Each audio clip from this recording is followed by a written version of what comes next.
5 recettes à la une, ça sent déjà bon.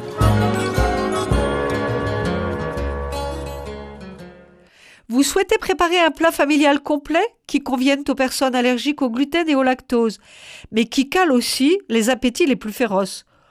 Aujourd'hui, nous concocterons des lasagnes aux aubergines et au basilic avec des variantes possibles. Voici les ingrédients. Une boîte de lasagne spéciale sans gluten qu'on trouve facilement en grande surface ou en magasin bio, 600 g d'aubergines, 400 g de sauce tomate, une courgette, 2 gousses d'ail, 6 cuillerées à soupe d'huile d'olive, du sel et du poivre, 6 cuillerées à soupe de poudre d'amande, environ 30 feuilles de basilic, de façon facultative de la sauce béchamel sans gluten qui existe toute faite, et de façon facultative aussi 400 g de bœuf haché ou de restes variés de viande. Préchauffez votre four thermostat 6-7, c'est-à-dire entre 180 et 210 degrés. Lavez, épluchez, coupez les aubergines en dés.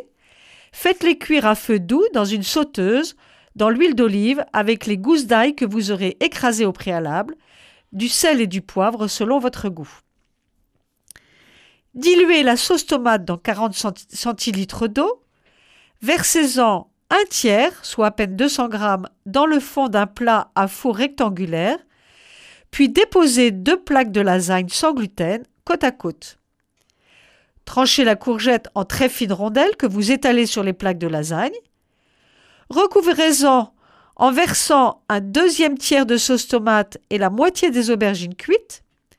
Ensuite, déposez une deuxième rangée de 2 plaques de lasagne sur laquelle vous étalez la fin des aubergines cuites et la fin de la sauce tomate.